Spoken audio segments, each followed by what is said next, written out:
برادران مکرم، آج 29 شوال کا دن ہے، سوموار کا دن ہے، اور یہ خوش نصیبی ہوتی ہے انسان کی کہ شوال کا مہینہ جو ہے یہ بھی اشہر الحرم میں ہے، یعنی مبارک مہینہ ہے، جس کا ذکر اللہ نے قرآن میں کیا ہے کہ الحج اشہر معلومات۔ اور دوسری یہ ہے کہ سوموار کا دن بھی مبارک دن ہے کہ اسی دن میں حضور پاک کی ولادت ہے اور اسی میں وفات ہے۔ تو میرے بیٹے محمد عارف حجازی صاحب کا آج ہی مکہ مکرمہ میں بعد العصر جنازہ ہوا، جس میں الحمدللہ آپ جانتے ہیں کہ اللہ کے حرم میں کتنی مخلوق ہوتی ہے، اس کا اندازہ نہیں لگایا جا سکتا۔ اتنی بڑی عظیم مخلوق نے جنازہ پڑھا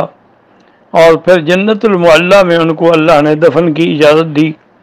اور یہ وہ جگہ ہے جہاں میرے بیٹے کی قبر بنی ہے، ساتھ میں عبداللہ ابن زبیر رضی اللہ تعالیٰ عنہ کی قبر ہے، اور اس کے ساتھ پھر بی بی اسماء کی قبر ہے جو عبداللہ ابن زبیر کی والدہ ہیں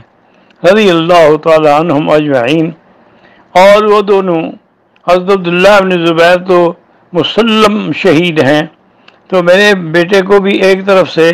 چونکہ آپ پیٹ کی تکلیف سے فوت ہوئے ہیں، تو حدیث مبارک میں ہے کہ المبتون شہید، پیٹ کی بیماری سے مرنے والا بھی شہید ہوتا ہے، تو یہ شہادت کا مرتبہ بھی ملا، اور ان دو ماں بیٹوں کے پہلو میں قبر بھی ملی،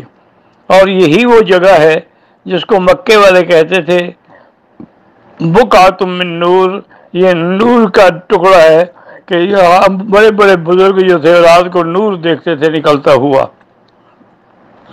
بعض علماء نے سمجھا کہ سیدہ خدیجہ کی وجہ، لیکن سیدہ خدیجہ کی قبر مبارک الگ ہے، وہ تواتر سے ثابت ہے، یہ اور جگہ ہے۔ لیکن بی بی اسماء جو ہیں ان کو بھی تو اللہ نے بڑا شان دیا تھا کہ جس کو ذات النطاقین کا سبق عزت ملی اور لقب ملا ہے،